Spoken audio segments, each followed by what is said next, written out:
Bonjour à tous, je m'appelle Louise, je travaille chez Wellio, je suis actuellement sur notre site de Paris-Gare de Lyon et je suis ravie de vous accueillir pour ce premier webinaire Time to Coach. Aujourd'hui, nous accueillons Thibaut Chêne, qui est le cofondateur du cabinet de consulting Moonspark, qui est spécialisé en transformation. Et Thibaut nous fait le plaisir de venir avec l'un de ses clients, qui s'appelle Lionel Quesnay, qui est Head of People and Organization chez Sandoz, et qui va venir nous expliquer comment sa société s'est adaptée aux enjeux du travail de demain. Ensemble, ils vont nous parler pendant une petite heure, pendant lesquelles il y aura vos questions, du sujet chaud du moment, le bureau, pourquoi faire ou comment mobiliser ses équipes entre télétravail et présentiel. Je laisse donc la parole à Thibaut et à Lionel et je vous retrouve en fin de séance. Merci Louise, bonjour à toutes et à tous, bonjour Lionel. Bonjour Thibaut. Ravi de te retrouver. Quand on a réfléchi avec Lionel et Louise au sujet de ce matin, moi il y a deux convictions qui me sont venues et qu'on a forgées au cabinet à force de parler avec nos clients. La première, c'est qu'on a vu beaucoup d'articles sur le télétravail ces derniers mois. Moi j'ai une conviction personnelle, c'est qu'on n'est pas dans du télétravail actuellement. On est dans du travail contraint à distance. Le télétravail, c'est quelque chose qui est mis en place un commun accord entre un collaborateur et son entreprise et qui est limité dans le temps, borné, où on a de la visibilité. Là, ça fait 12 mois que ceux qui peuvent, en tout cas, travaillent chez eux à plus ou moins très haute dose, en ayant peu de visibilité sur la fin de cette séquence-là, ce qui induit des effets de bord assez costauds en termes de relations au travail, relations à l'entreprise, à ses collègues, et puis d'insécurité sur justement ce manque de visibilité. La deuxième conviction qu'on s'est forgée, c'est que ces derniers mois, on ne vit pas une révolution, on vit une accélération en fait. Le télétravail, ce n'est pas nouveau, le travail à distance, la digitalisation de l'espace de bureau n'est pas quelque chose qui date de 2020, c'est bien plus ancien que ça. Les grandes entreprises avaient des accords de télétravail avant. En revanche, celles qui étaient encore un peu réticentes, qui hésitaient à le mettre en place, se sont vues obligées quelque part de le faire et ça a accéléré ça. Ça a aussi amplifié la dose souhaitée de télétravail des collaborateurs et même des managers. Et là, on va y revenir dans quelques instants.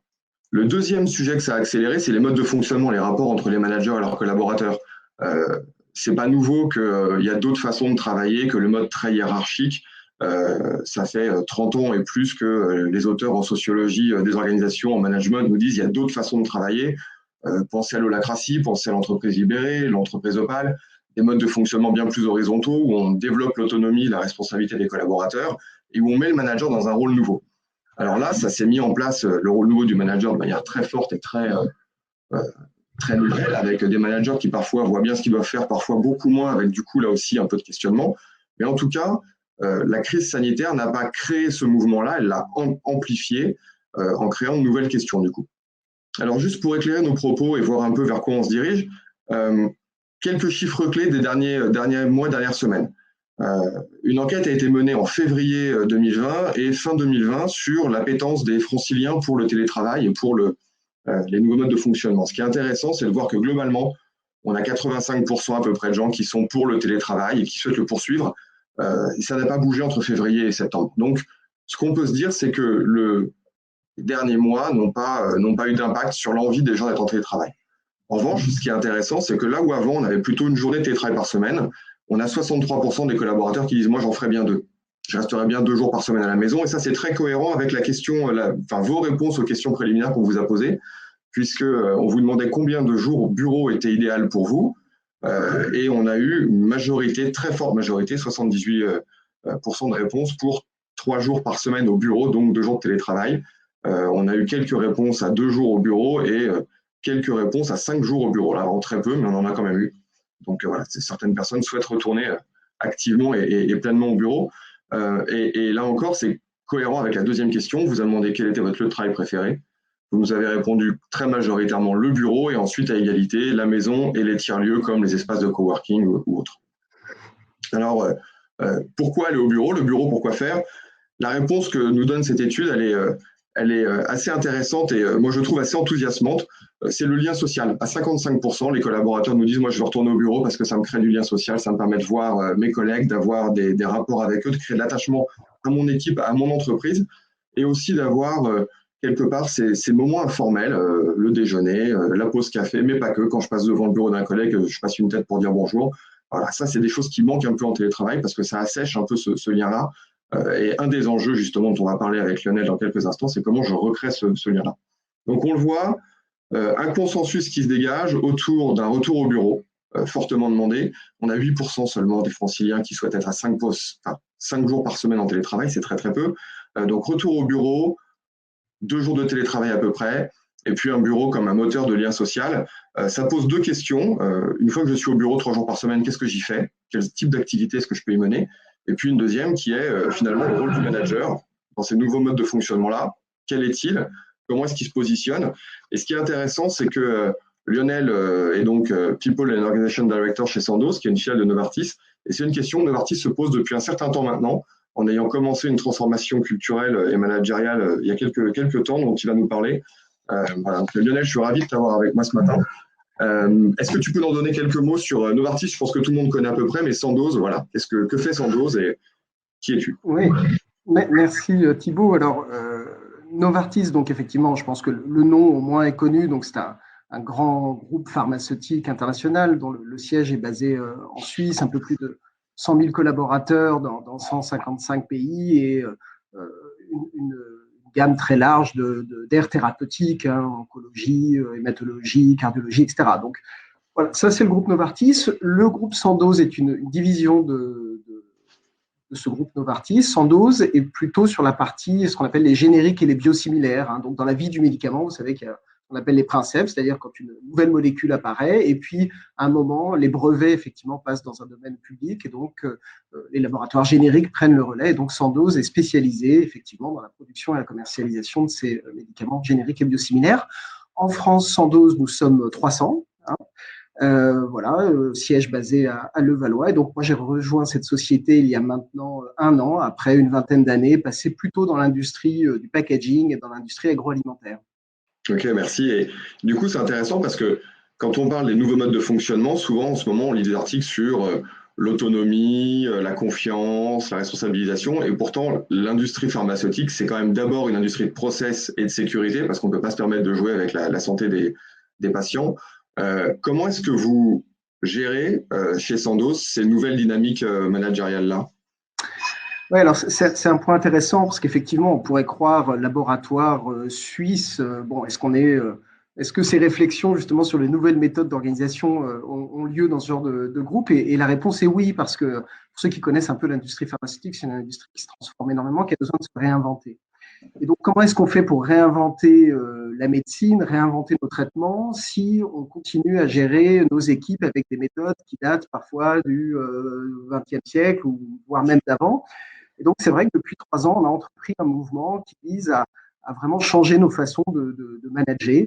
On se dirige vers ce qu'on appelle une culture unboss. Alors, unboss, c'est pas facile à traduire en français parce qu'il n'y a pas de mot exactement équivalent. On va dire autonome et responsable. C'est ça qu'on essaie d'insuffler à travers plusieurs choses. Et voilà. Et donc, finalement, la réponse à laquelle la question à laquelle on essaie de répondre aujourd'hui sur quelle est la bonne organisation du travail, le télétravail, c'était un peu naturellement la prolongation de cette réflexion. C'est-à-dire que c'est pour moi vraiment la filiation avec cette transformation culturelle, plus qu'avec la crise qu'on a vécue, hein, qui a été un accélérateur, qui nous a permis de tester des choses, mais en tout cas, cette réflexion, elle existe depuis assez longtemps sur la façon dont on peut transformer la culture.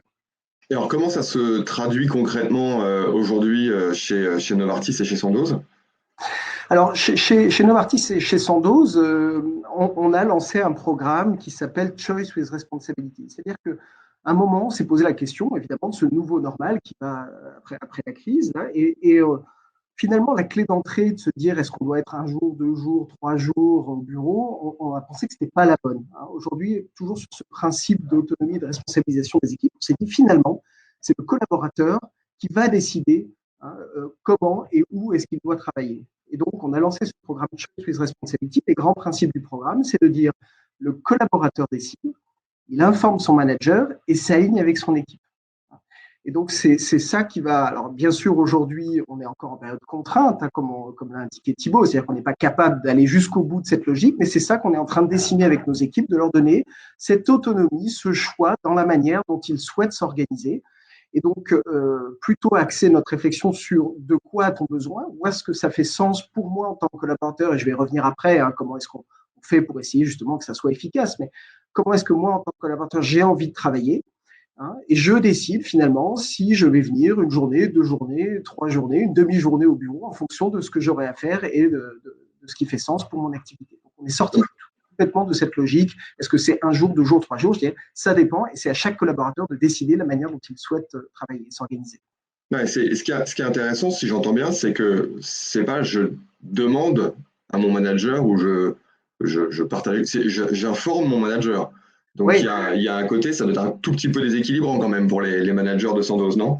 Oui, alors effectivement, c'est un gros changement évidemment parce que dans nos organisations classiques, le manager, c'est effectivement la structure principale d'une organisation. C'est-à-dire, c'est lui à un moment qui arbitre, qui prend les décisions, et notamment sur l'organisation du travail, qui était jusque-là celui qui disait, ben voilà, l'équipe doit venir à tel moment, je veux vous voir en réunion.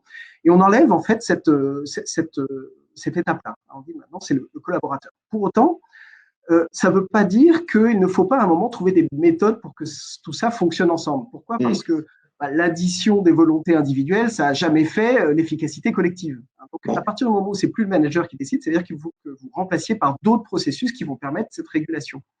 Et c'est ce qu'on essaye aussi de faire avec les équipes, c'est-à-dire de leur dire, voilà, on ne va pas vous dire, nous, en tant qu'entreprise, comment vous devez travailler. Ça, on a bien compris, c'est la partie choix. C'est votre choice with responsibility. Par contre, la responsabilité qu'on a, c'est d'être certain, quand vous allez faire ce choix, que vous êtes passé par un processus de réflexion, un processus qui va vous permettre de finalement prendre en compte plusieurs points de vue. Votre point de vue, donc bien sûr, ce que vous avez envie de faire, où est-ce que ça fait sens, où est-ce que vous vous sentirez le plus épanoui, mais aussi le point de vue de l'équipe, c'est-à-dire l'équipe, qu'est-ce qu'elle en pense, comment elle a envie de fonctionner ensemble, et le point de vue de l'organisation, c'est-à-dire l'efficacité collective. Et ça, c'est l'exercice qu'on appelle un peu des 3 fauteuils. C'est-à-dire avant de prendre une décision, je me mets dans 3 fauteuils différents. Mon fauteuil, celui de mon équipe et celui de Sandoz, Novartis, avant de prendre ma décision. Une fois que j'ai fait ce processus-là, je le prends en conscience, en responsabilité, sur comment je vais m'organiser finalement pour ma présence au bureau ou hors du bureau.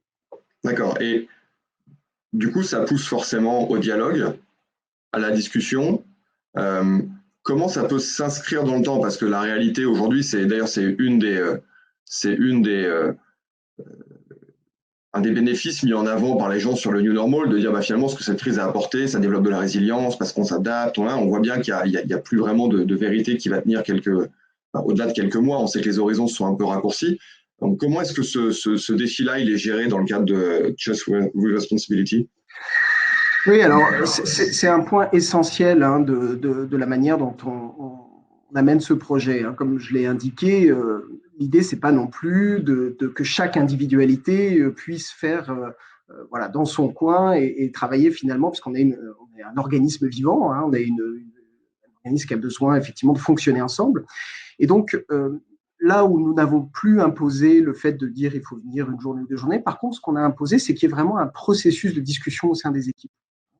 Donc, ce qu'on a fait au niveau de Sandoz et de Novartis, c'est qu'on a mis d'abord en place une charte. La charte, c'est pas un règlement. La charte, c'est plutôt affirmer nos grands principes de confiance, de responsabilisation des équipes. Donc ça, c'est donner l'autorisation aussi, quelque part, à travers cette charte. Mais c'est aussi donner la démarche à suivre. C'est-à-dire, voilà, on ne vous impose plus de venir 1 ou 2 jours, vous allez décider. Par contre, ce qu'on vous impose, c'est bien de passer par un processus, le processus des 3 fauteuils, comme je vous l'ai dit, avant de prendre la décision, mais aussi un processus d'équipe. Et donc, c'est ce qu'on a commencé là ces dernières semaines. Chaque équipe est en train de travailler sur ce qu'on appelle le contrat d'équipe. C'est-à-dire qu'on a une petite méthodologie qui leur permet de discuter au sein de l'équipe sur leurs grands enjeux, qu'est-ce qu'ils ont à délivrer, les différentes façons dont ils veulent échanger l'information, ce qui peut se faire à distance, ce qui doit se faire en présentiel. Et comme ça, l'équipe discute ensemble pour être sûr qu'elle est au maximum alignée. Et donc, l'aboutissement de ça va être un contrat de collaboration d'équipe qui va permettre de définir comment l'équipe va fonctionner. Une équipe peut avoir un contrat de collaboration qui est différent de l'équipe voisine parce que leurs enjeux ne seront pas exactement les mêmes et leur manière de s'organiser sera différente. Ce qui est important aussi dans cette façon de procéder, c'est quelque part, et ça fait partie aussi un peu de la transformation culturelle, c'est aussi d'essayer. C'est un peu un grand vide qu'on ouvre quand même sous nos pieds parce que ça change énormément nos façons d'envisager le travail. Donc, on a un petit peu de crainte. Et le point, c'est de dire, mais avançons, essayons. On va écrire quelque chose, un contrat de collaboration, et peut-être que dans 1 mois, 2 mois, 3 mois, on s'apercevra que finalement, on n'a pas bien anticipé un élément, ou alors finalement que peut-être les collaborateurs aussi vont changer un peu leur façon de vouloir travailler. Ils s'étaient peut-être dit, on va être beaucoup à distance, on reviendra peu, puis finalement, ils voient que dans le temps, ils souhaiteraient faire un peu évoluer. Et donc, le principe aussi, c'est que ce contrat, il est revu régulièrement. On s'est donné, on va tester, mais on s'est donné à peu près tous les 3 mois de se dire, on teste, on regarde, et puis l'équipe refait un point au bout de 3 mois et voit si à un moment ce contrat de collaboration doit être aménagé ou si on continue sur la même façon. Donc, c'est ça aussi le principe, c'est d'avancer, d'apprendre en marchant et régulièrement d'accepter aussi de se dire on n'a peut-être pas fait bon du premier coup et on ajuste au fur et à mesure. D'accord. Et du coup, ce que ça veut dire, c'est qu'il y a une sorte de process, un principe défini au niveau de l'organisation. Chacun s'empare de ce process et le vit pour sa propre équipe, son propre périmètre. Donc c'est intéressant, ça fait écho à ce que tu disais sur l'entreprise vivante, c'est-à-dire qu'on a une forme de, non pas d'autonomie des cellules, parce qu'elles vivent toutes le même process, mais en revanche, chacune a leur rythme biologique, entre guillemets, selon leurs besoins. Exactement, c'est ça, c'est le principe d'autonomie et de responsabilisation des équipes. On part du principe que les collaborateurs et les équipes savent sur quoi elles sont attendues, ce qu'elles doivent délivrer. Donc, on leur donne cette autonomie de pouvoir décider quelle sera l'organisation la plus adaptée par rapport à cette mission-là. C'est vraiment la colonne vertébrale, le principe fondateur de ce qu'on essaye de faire et vers quoi on avance. Alors, au-delà effectivement de cette espèce d'équilibre entre temps de présence au bureau et temps à distance, tu m'expliquais quand on a préparé le webinaire qu'il y a aussi autre chose qui s'est mis en parallèle en place chez Novartis Sandoz, c'est la fixation d'objectifs. On parlait de motivation des collaborateurs, de qu'est-ce qui maintient l'engagement et l'envie. Si j'ai bien compris, vous ne définissez plus les objectifs comme le font la plupart des entreprises, à savoir un manager qui va dire à son collaborateur, pour cette année, voilà où je t'attends, on fera le point si tout va bien, dans le meilleur des cas, on fera le point dans 6 mois, voire dans 12, et puis entre-temps, tu auras peut-être un peu de feedback si vraiment je suis un bon manager. Il y en a de plus en plus quand même, Dieu merci. Vous avez un peu sorti de tout ça, si j'ai bien compris, chez Sandoz. Oui, alors ce qui est important quand vous avez ce type de transformation culturelle, c'est d'essayer en tout cas d'être le plus cohérent possible dans vos différents process et différentes approches. Donc, l'entrée via Choice with Responsibility, le télétravail, c'était une manière pour nous d'accélérer aussi cette transformation culturelle en changeant la manière d'organiser le travail.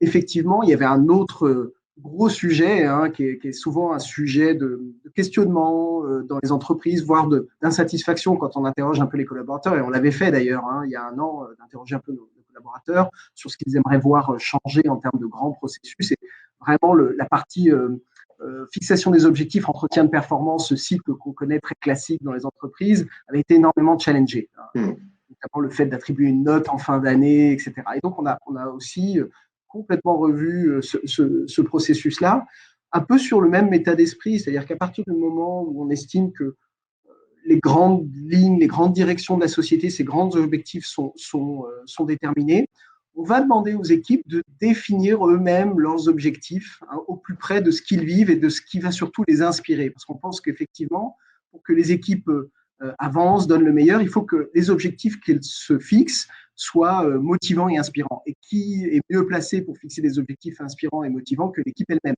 Donc, on leur délègue cette partie-là. Et avec un format qui est un peu nouveau aussi par rapport à ce qui se fait d'habitude, on est sorti du cycle annuel. Le cycle annuel, pour nous, n'est pas le bon cycle pour fixer des objectifs parce que dans toutes les entreprises, je pense, vous avez à la fois des enjeux de transformation et des enjeux stratégiques qui sont souvent au-delà d'1 an. Donc, on va plutôt aller fixer ce qu'on appelle des big bold objectifs, qui sont un peu nos grandes évolutions pour chaque département à 18 mois, 2 ans, vraiment les grandes directions inspirantes vers lesquelles on veut aller. Si on se projette, où est-ce qu'on veut être dans 2 ans?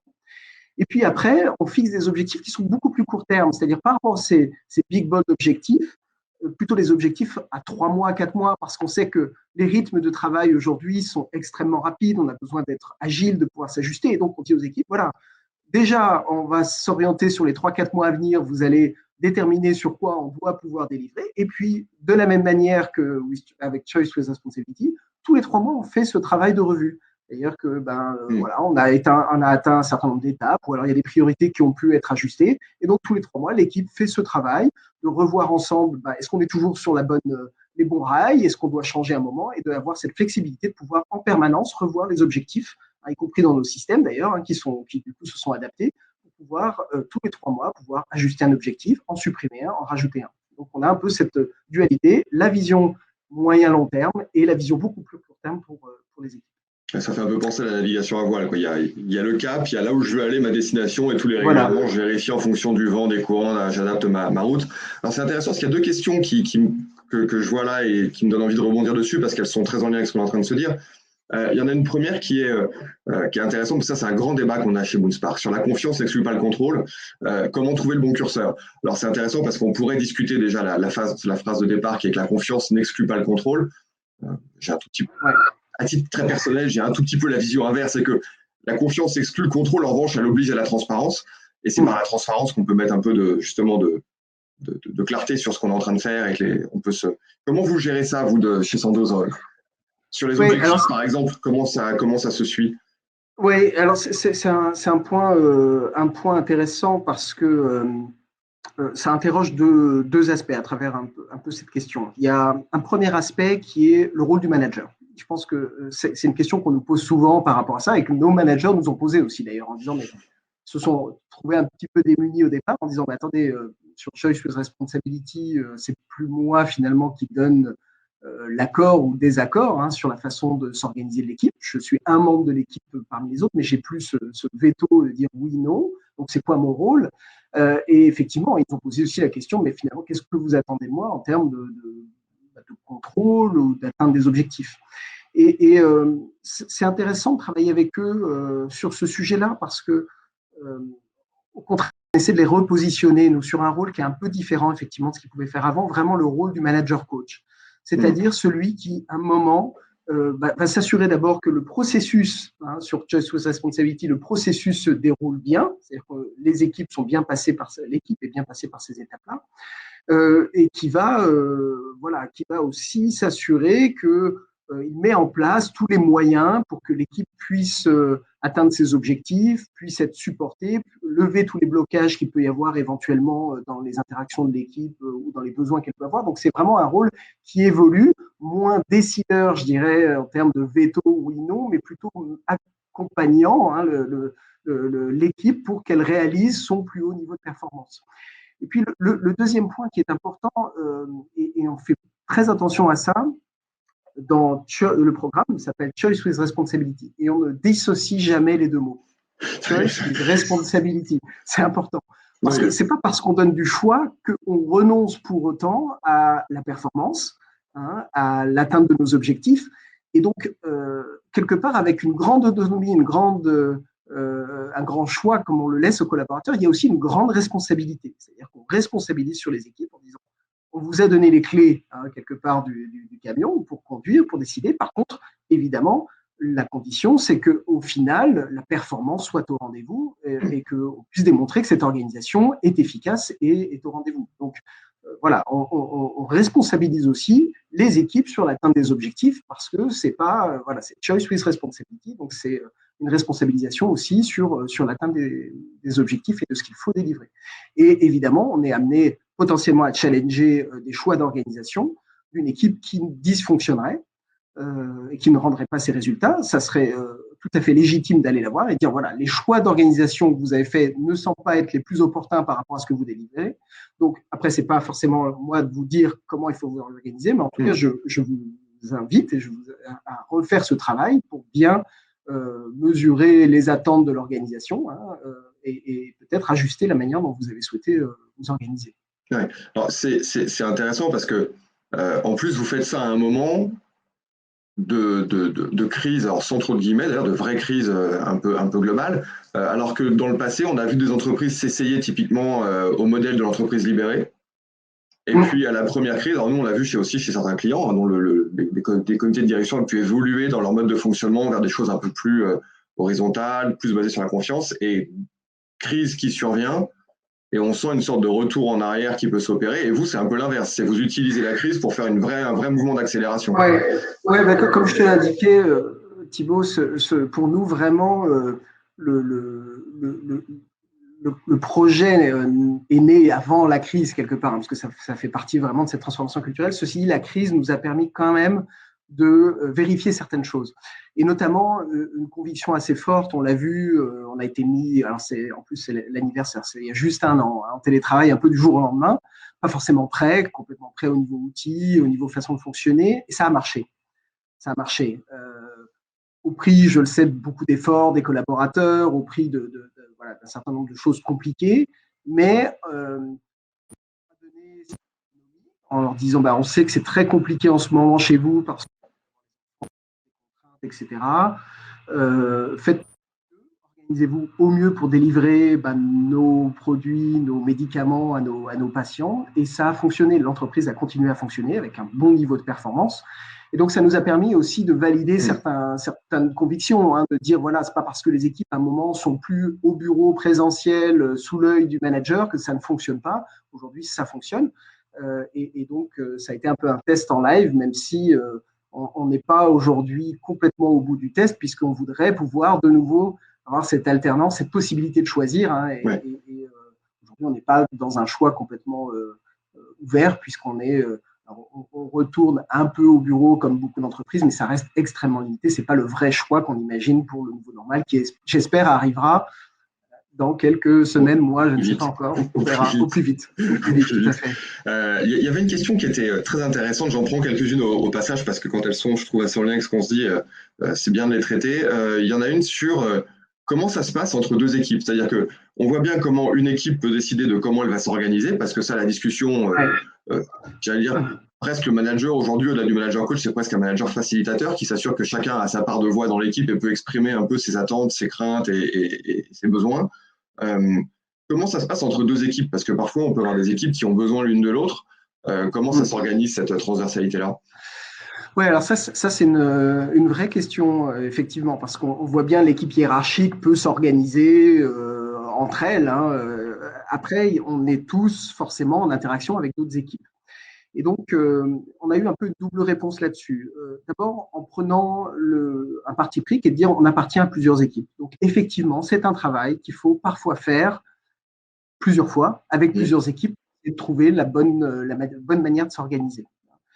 Et donc, on a essayé de pousser les collaborateurs à se dire, voilà, vous appartenez à votre équipe hiérarchique, bien sûr, et puis en général, vous avez une ou deux assemblées ou équipes naturelles avec qui vous êtes le plus en interaction. Donc, allez voir aussi de ce côté-là comment ça se passe pour essayer de connecter au mieux vos modes d'organisation avec cette équipe-là. La tentation qu'il faut éviter, c'était un moment de se dire il faudrait mapper en fait toutes les équipes avec lesquelles je collabore pour essayer à chaque fois de me dire donc ça devient une matrice complètement impossible. Et donc ça c'est un peu la tentation sur laquelle voilà, si on revient sur une vision très mécanique de dire je vais mapper toutes les interactions que j'ai avec toutes les équipes et comment elles sont organisées pour essayer de trouver finalement le point commun avec tout ça, ça va être extrêmement compliqué. Après, on mise aussi beaucoup sur l'intelligence collective. Déjà, dans le passé, j'appartenais à plusieurs équipes et il y avait déjà du télétravail et j'arrivais à m'organiser avec eux. Demain, ça va être de la même manière. Je vais essayer effectivement de m'organiser avec mes interlocuteurs clés pour pouvoir les voir en présentiel si c'est possible, à distance. Il faut aussi qu'on accepte qu'on ait des modes hybrides de plus en plus, c'est-à-dire avec des collaborateurs qui seront en partie en présentiel, des collaborateurs qui seront en partie à distance, et comment ça peut s'organiser aussi techniquement, d'un point de vue aussi de management d'une réunion, pour qu'on accepte d'avoir parfois des collaborateurs qui ne sont pas tous au même moment présents. Ouais, ça, c'est un des retours qu'on a beaucoup de la part de nos clients, de nos interlocuteurs, c'est de dire finalement, sur la gestion de la réunion, les réunions à distance, j'allais dire Teams un peu naturellement, parce que nous on utilise Teams, mais il n'y a pas que Teams. Ça a un peu amélioré les process parce qu'on on a un indicateur qui dit attention, il vous reste 5 minutes dans la réunion, on sait que ça commence à telle heure, à telle heure. Donc c'est à la fois un côté un peu épuisant parce qu'on enchaîne les réunions de manière assez soutenue et donc à un moment donné, ça peut être un petit peu assez chiant et en même temps, ça limite fortement les réunions qui démarrent à 1 heure, parfois floues, et qui finissent quand ça finira. Ce qui n'est pas forcément le plus efficient pour l'entreprise non plus, les réunions fleuves. C'est certain. Et peut-être une conviction que je n'ai pas donnée ici, une forte conviction de Sandoz et de Novartis. je sais que certaines entreprises sont passées ou passent sur du 100% télétravail en disant on n'a plus besoin de locaux. C'est pas notre conviction à nous, hein. Je pense que notre conviction, c'est qu'on a encore besoin de pouvoir se rencontrer. D'abord, les collaborateurs l'expriment. On l'a vu tout à l'heure dans le sondage Ah oui. donné, en disant les gens ont envie de revenir et de se voir. Et puis, on pense aussi fondamentalement que certains process se font très bien à distance, sont très efficaces à distance, et d'autres, par contre, nécessitent ou pourront nécessiter de se voir. Et donc, on est vraiment, nous, sur une approche hybride, c'est-à-dire qu'on ne décide pas, effectivement, et c'est les équipes qui vont s'organiser. Par contre, on veut garder des locaux et on insiste et on va former nos équipes sur, justement, ce qui peut se faire très bien à distance et ce qui est préférable de faire en présentiel. Et d'ailleurs, ça permet aussi de sortir un peu des fois du débat sur le télétravail. On en parle beaucoup à la semaine. On parle toujours, est-ce que c'est 2 jours par semaine, 3 jours par semaine? Or, le travail à distance ou le travail en présentiel peut aussi se concevoir sur des périodes de temps qui sont différentes. On peut se dire que, par exemple, on a des périodes de l'année où c'est important qu'on se voit beaucoup plus parce que c'est la fixation de nos caps, de nos grands objectifs. Et donc là, peut-être qu'on a besoin d'être beaucoup plus en présentiel et de se voir. Et puis d'autres parties de l'année où on est beaucoup plus dans l'exécution de ces missions où le distanciel sera plus adapté. Donc, ça permet aussi de sortir d'une discussion qui est purement la semaine pour avoir des discussions qui peuvent être des périodes dans le mois, des périodes dans l'année où les équipes vont peut-être plus se voir à certains moments et moins à d'autres. Oui, moi j'ai des clients qui commencent à me parler on envisage tant de jours par mois ou tel pourcentage dans le mois, effectivement, parce qu'on se rend compte que la semaine c'est un peu enfermant. C'est intéressant parce que ce dont tu parles là, c'est la notion de téléagile et de téléfragile ou téléfragile, télérobuste. C'est qu'est-ce que je peux faire à distance facilement et qu'est-ce qui se prête mieux à de la présence en commun. Il y a une très très bonne vidéo d'Olivier Siboni sur le sujet et en synthèse, ce que ça dit pour éclairer un peu nos participants, c'est ce qui se prête bien au travail à distance, c'est tout ce qui va être répétitif, les tâches très individuelles. Évidemment, si je dois venir au bureau pour faire quelque chose que je fais aussi bien à la maison, c'est un peu plus rebutant que si je viens pour faire une réunion avec d'autres. Donc, du coup, tout ce qui peut se faire de manière individuelle, répétitive, sur des projets qui existent, donc on est dans du run, ce que tu appelais un peu, là où j'ai une équipe qui est déjà constituée, ça résiste assez bien au télétravail. De l'autre côté, on voit que ce qui est plus fragile dans le travail à distance, ça va être les tâches de créativité, de réflexion forte. Donc, si je lance un projet, si je dois fixer mes objectifs pour les 18-24 mois qui viennent, avoir un moment de transformation, si évidemment, ça nécessite d'être très coordonné en collectif, on avait la question sur la transversalité qui est intéressante, ou si j'intègre, et ça a été un vrai sujet au tout début, il y a 1 an du confinement, moi j'avais des clients qui me disaient je suis censé intégrer des gens dans l'équipe dans les semaines à venir. Une intégration dans une nouvelle entreprise, une nouvelle équipe, quand on n'a jamais connu les gens à distance, ce n'est pas évident. Alors, tout le monde s'est adapté, ça a été remarquable, mais on peut faire un peu la différence entre tout ce qui est créatif, tout ce qui est vraiment collaboratif, ça se fait évidemment mieux en présentiel. Et alors, on pourrait aller encore plus loin, ça se fait mieux en présentiel dans des environnements adaptés. On en parlait un peu aussi en amont, mais c'est vrai qu'une autre question qu'on nous pose beaucoup, c'est quels sont les bons locaux ou quels sont les bons espaces pour mener à bien les tâches qu'on va devoir faire demain au bureau. Donc, ça demande d'abord de savoir ce qu'on va faire au bureau. Et moi, mon premier conseil que je donne toujours à mes clients, c'est faites pas revenir vos collaborateurs. Les obligez pas, entre guillemets, à revenir pour faire ce qu'ils pourraient faire mieux ou aussi bien chez eux. Parce que du coup, ils voient tout de suite le temps qu'ils perdent dans les transports, ils voient l'énergie dépensée et ils comprennent pas ce qu'il y a à gagner à la fois pour l'entreprise et puis pour eux-mêmes. En revanche, une fois qu'on sait ce qu'on veut faire, c'est d'adapter les bureaux, d'aller vers des espaces de créativité, peut-être plus de salles de réunion. Tu me disais que vous veniez de refaire vos locaux chez Sandoz. Peut-être ça va être l'occasion de les revisiter pour aller vers plus d'espaces collaboratifs, en fait. Oui, c'est certain. Alors, je dirais, heureusement, on était parti sur des principes de ABW, donc Activity Based Working, c'est-à-dire qu'on avait déjà transformé nos locaux en pensant justement, non plus en termes alors c'est pareil, hein, j'ai mon bureau à moi, mais plutôt qu'est-ce que je dois faire au bureau. Et donc, si j'ai besoin de faire une réunion, j'ai des espaces de réunion, de créativité. Si je dois travailler à 2, j'ai des espaces duo où je peux, voilà. Donc ça, maintenant, la réflexion, il faut quelque part l'étendre hors des murs, hein, en se disant, mon environnement de travail, ça va être l'ensemble de mon bureau plus les collaborateurs chez eux. Et donc, comment je trouve une bonne complémentarité entre les deux. Le travail focus va probablement se faire de plus en plus à distance. Donc, du coup, sur mes locaux, quel est mon impact?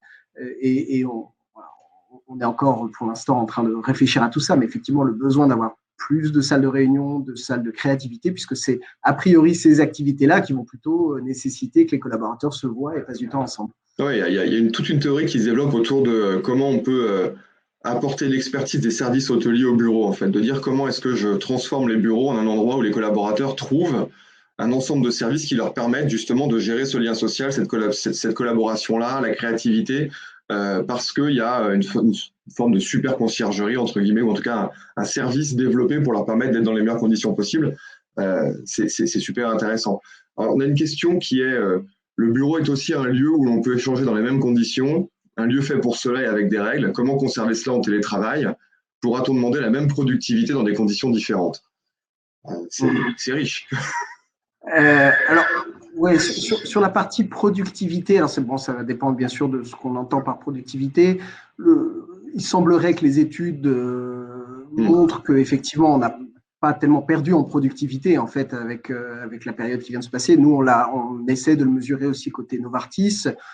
Et encore une fois, de façon empirique, on a réussi à délivrer nos missions au cours de l'année 2020. Donc, voilà, on n'a pas d'alerte spécifique sur la productivité. Par contre, là où on peut avoir des alertes, et c'est ce qu'on vient de discuter, c'est-à-dire que tant qu'on est sur des processus, des projets qui étaient déjà lancés, je ne suis pas très inquiet là-dessus. Quand on va devoir à un moment travailler peut-être sur des choses qu'on veut réinventer, des choses un peu nouvelles, là, on a un vrai intérêt. En tout cas, nous, on a la conviction qu'on a besoin aussi d'avoir de temps en temps les équipes en présentiel pour qu'elles puissent travailler ensemble et avoir ces moments-là sur ces processus, en tout cas. Ouais, pour aller dans ton sens, les dernières études du Trésor, ça démontre que la productivité grâce au télétravail, c'est entre 5 et 30%. En fonction du métier des gens, de leurs activités. Donc c'est plutôt, mais ça fait longtemps aussi que c'était démontré, le télétravail est un gain de productivité pour l'entreprise parce qu'en fait, le salarié va consacrer une grosse part de son temps de transport en fait au travail. Il va pas l'utiliser tellement pour lui, en vrai, il va l'utiliser à travailler parce que on connaît assez peu de collaborateurs ou de salariés qui manquent de travail dans les entreprises aujourd'hui. Et donc, comme ils ont généralement plutôt un manque de temps qu'autre chose, ils vont consacrer ce temps-là à travailler. On a une autre question qui est intéressante parce qu'elle est aussi sur les modalités de mise en œuvre de Choice with Responsibility, qui est, vous parlez d'adapter le contrat d'équipe en approche test and learn. Concrètement, comment est-ce que ça se passe? Qui tranche et comment ne pas générer trop de frustration? Celle-là, moi, je l'aime beaucoup. Comment ne pas générer trop de frustration, finalement, quand j'ai fait mes 3 fauteuils? Alors, j'ai fait mes 3 fauteuils. Je suis passé par le processus qu'on a expliqué en disant, voilà, j'ai pris mon propre souhait. On peut partir d'un exemple concret. Voilà, j'ai fait l'exercice. Je me suis dit, moi, personnellement, c'est des cas réels. Donc, j'ai envie de partir en province. J'ai envie de partir en province et on a des demandes. On a aujourd'hui des gens qui s'installent en province. Donc, j'ai envie de partir en province et puis j'imagine comme ça de ne revenir qu'une fois toutes les 3 semaines. Donc, j'arrive pour faire mon contrat d'équipe avec mon équipe et mon équipe exprime le fait qu'elle a envie de se voir assez régulièrement, qu'il y a des nouveaux dans l'équipe, donc ça serait bien pour les intégrer, que tout le monde se voit une fois par semaine. Et donc là, qui tranche? En fait, l'équipe définit ce contrat, mais si moi, à un moment, je maintiens ma position qui est de dire, voilà, moi, je veux partir en province, je ne veux revenir qu'une fois toutes les 3 semaines, c'est ma responsabilité aussi. Encore une fois, dans Choice with Responsibility, c'est le collaborateur qui a le choix, qui informe son manager. Donc voilà. Et on espère, si vous voulez, que le fait qu'il y ait cette régulation au niveau du corps social, c'est-à-dire que l'équipe vraiment puisse discuter, va traiter 99% des cas. Et dans ce cas-là, on pourrait avoir le collaborateur qui dit effectivement, j'ai entendu le point de l'équipe et peut-être que pour les 3 prochains mois, je vais revenir une fois par semaine parce qu'effectivement, il y a des nouveaux dans l'équipe, c'est important que je sois là pour les intégrer, etc. Donc, ça, c'est la première réponse. Après, on peut avoir aussi effectivement le collaborateur qui manifestement n'est pas dans cet état d'esprit de se dire voilà, je tiens compte aussi de l'équipe et du besoin de l'entreprise. Mais c'est là aussi où on est dans Choice with Responsibility, c'est-à-dire qu'il prend ses responsabilités. Et c'est peut-être une autre discussion qu'on va avoir avec lui, en se disant mais on voit qu'à un moment, tu n'es plus dedans, c'est-à-dire tu ne contribues plus à ce qu'on pourrait attendre d'un collaborateur au sein de l'entreprise, tu te mets à l'écart, tu ne tiens pas compte de ce qui se passe au niveau des demandes de l'équipe. Donc, c'est peut-être un moment, ça va permettre aussi de poser d'autres discussions avec les collaborateurs, quand on voit qu'on a effectivement des collaborateurs qui manifestement, qui ne sont plus dans qui sont plus dedans.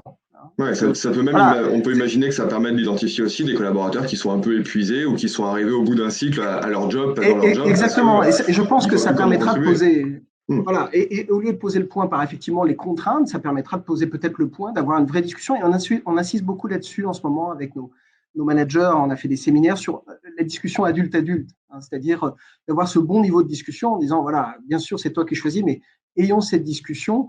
Et c'est intéressant parce que du coup, quand on tire le fil, les collaborateurs qui partent en province, par exemple, nous disent, ben, est-ce que c'est gênant pour ma carrière ou est-ce que ça va être un problème par rapport à mon évolution possible dans l'entreprise. Et il nous demande quelque part de répondre à cette question-là. Mais je pense que notre rôle, c'est de dire, bah, en responsabilité, moi je t'explique effectivement, tu vas peut-être être moins visible. Voilà, donc je te donne les éléments de compréhension de ce que ton choix implique. Et c'est toi qui prends ce choix-là avec les responsabilités qui vont avec.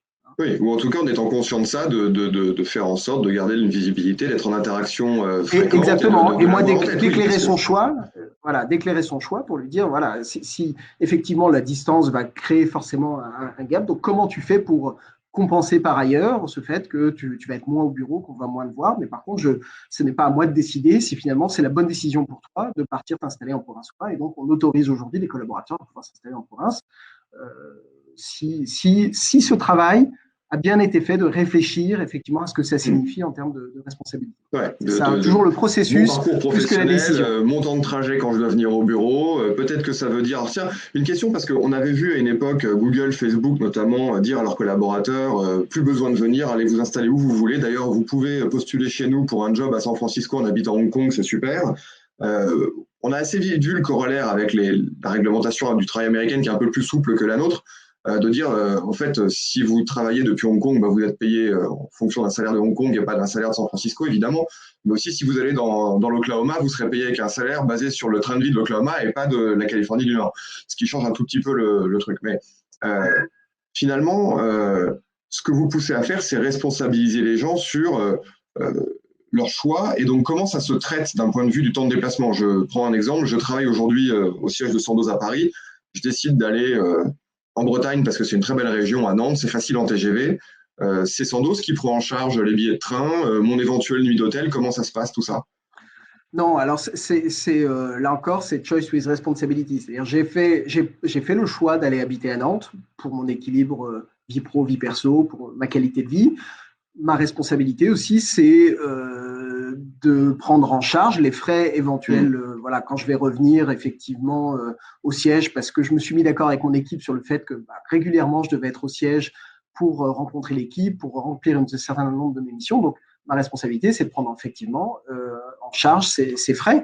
Alors après, est-ce que les collaborateurs, étant donné les écarts de coût de la vie qu'il peut y avoir entre Paris et la province, seront peut-être de toute façon gagnants Oui. sur un coût de la vie, même s'ils doivent à un moment prendre en charge quelques allers-retours en TGV plus des nuits d'hôtel, sera probablement un pari gagnant au niveau coût de la vie, étant donné les Ouais, écarts qu'on peut rien que le avoir prix du mètre entre. carré, normalement, te fait économiser de quoi Voilà. prendre le train, oui, on est d'accord. Donc c'est ces éléments de réflexion, mais effectivement, ça, c'est la responsabilité du collaborateur par rapport au choix qu'il fait. Alors, si on change un tout petit peu de registre, on a une question que j'aime bien parce qu'elle est, elle est vraiment. On voit des effets en ce moment de ça. C'est est-ce que ça a été, ces changements-là organisationnels, imposés par des changements générationnels? Est-ce qu'en gros, est-ce que c'est Ouais. la jeune génération qui pousse chez Novartis en disant on veut un management différent, on veut travailler différemment? Alors, je pense pas parce que, encore une fois, la genèse de tout ça, c'est quand même plutôt une vision, et notamment du PDG de Novartis, hein, de se dire, pour transformer la médecine, donc de vraiment remplir notre mission, aussi, il faut aussi qu'on libère les énergies, qu'on transforme notre manière de travailler. Donc ça, c'est une réflexion qui touche toutes les générations. Après, je pense qu'effectivement, ce type d'organisation va rencontrer aussi quelque part des aspirations qu'on voit régulièrement dans les études, hein, des générations Y et au-delà sur des modes d'organisation qui sont peut-être un peu différents de ce qu'on a pu connaître il y a 10 ans, 15 ans, 20 ans. Donc voilà, c'est probablement une rencontre, mais je dirais la genèse vraiment de ce projet-là, c'est le pari, quelque part, qui est fait hein, en disant pour réinventer ce qu'on fait hein, et ce qu'on propose à nos clients et à nos patients, il faut aussi se réinventer nous-mêmes dans la manière dont on travaille. Ouais. Ce qui est intéressant, c'est que cette jeune génération, elle est un peu paradoxale, entre guillemets. C'est-à-dire que d'un côté, elle est peut-être beaucoup plus attentive que les précédentes à son équilibre vie pro, vie perso. Et en même temps, elle les mêle de manière beaucoup plus forte. C'est-à-dire que elle est capable de travailler pendant 1 heure et demie sur un sujet, puis de passer sur autre chose de complètement perso à côté, de regarder, préparer un voyage, aller faire autre chose pendant une demi-heure, revenir au travail, repasser sur. Donc c'est intéressant parce que finalement, l'organisation que vous mettez en place chez Sandoz, elle favorise énormément ça, en effet. Oui. Donc ça va certainement être un vrai facteur d'attraction et de rétention des jeunes talents. Oui, on espère en tout cas, on espère sur la façon de s'organiser. Alors on a parlé beaucoup de la partie être au bureau, pas au bureau. On essaie de regarder aussi ce que ça veut dire en termes d'organisation dans le temps, c'est-à-dire sur une journée. Est-ce que si j'ai envie de travailler très tôt le matin, est-ce que je peux le faire? Si j'ai envie de travailler plus tard, donc ça aussi c'est des réflexions qui sont en cours avec là je dirais deux points d'attention pour nous. Bien sûr la législation française.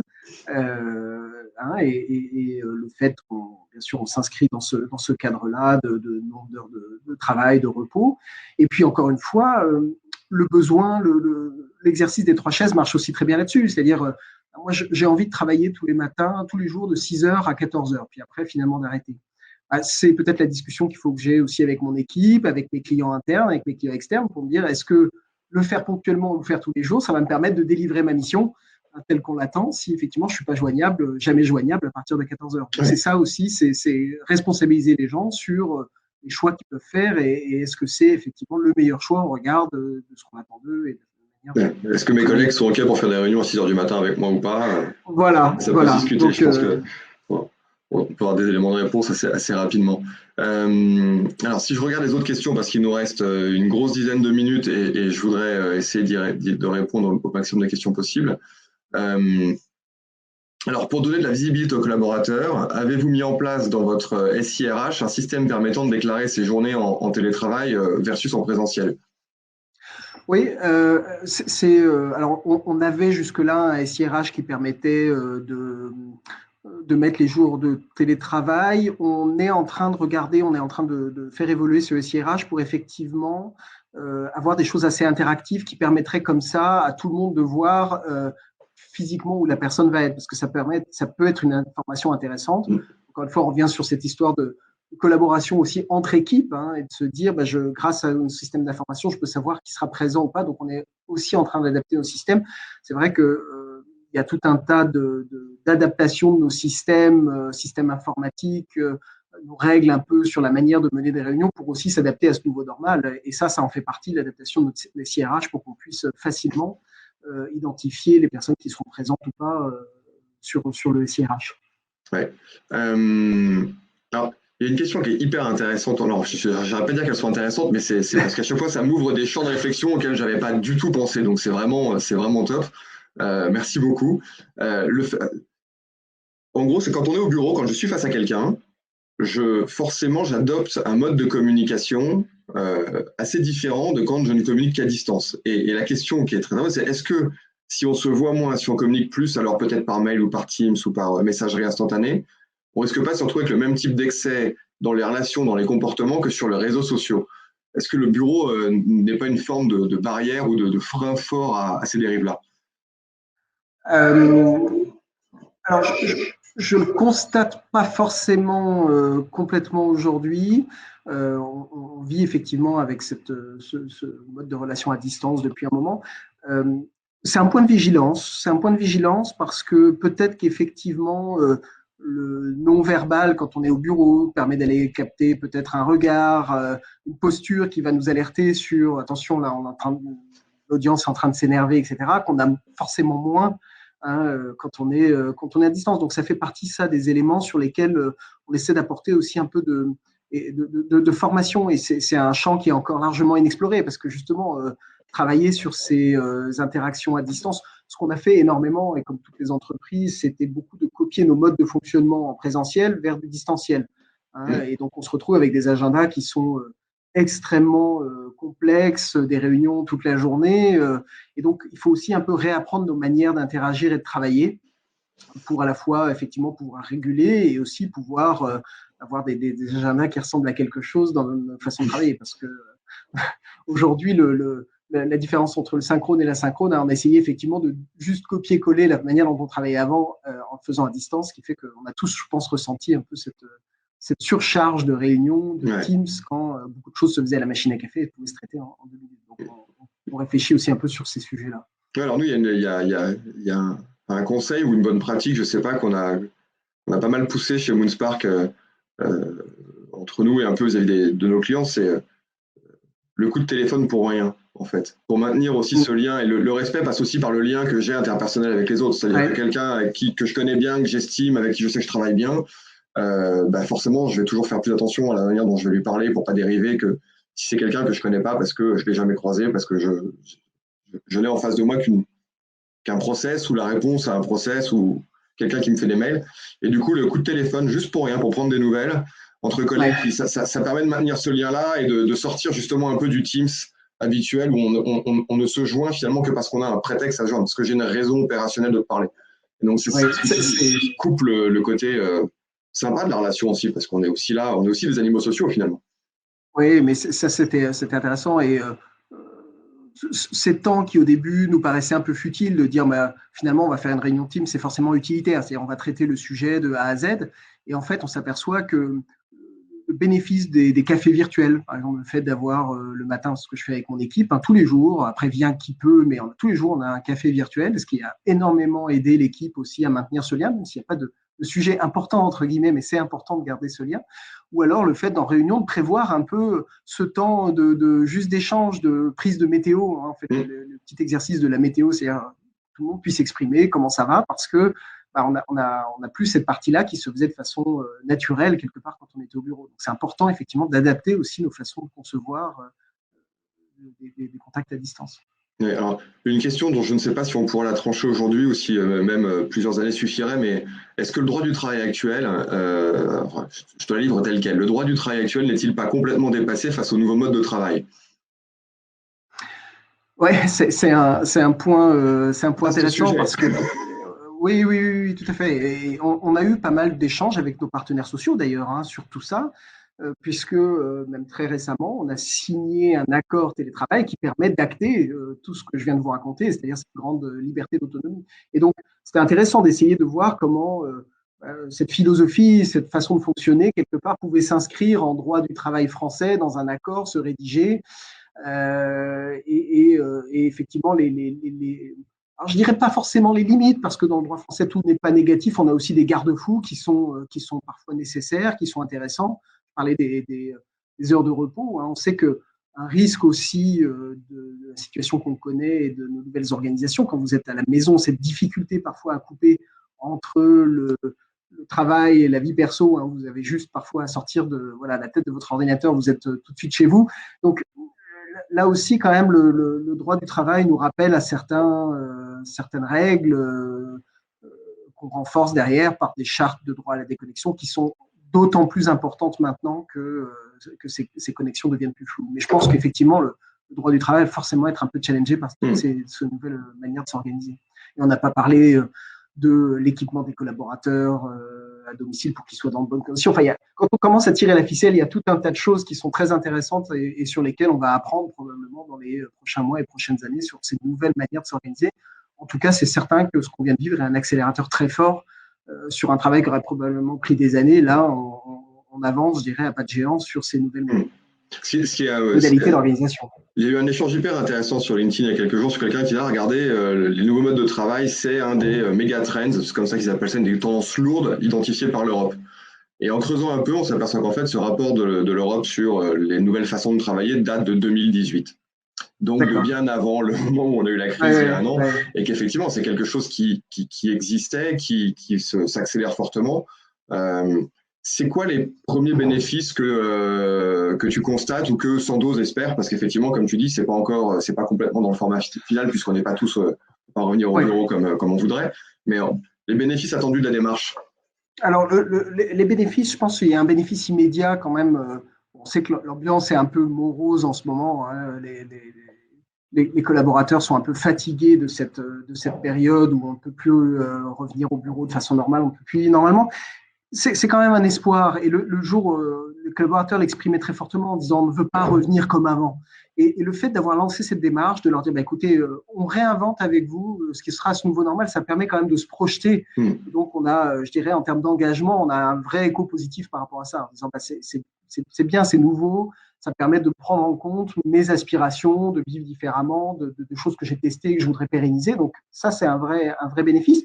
Et puis après, le bénéfice plus moyen terme, c'est aussi, on se sert vraiment de ce projet, encore une fois, comme élément de transformation culturelle, c'est-à-dire embarquer les managers sur quel est leur nouveau rôle, qu'est-ce qu'on attend d'eux.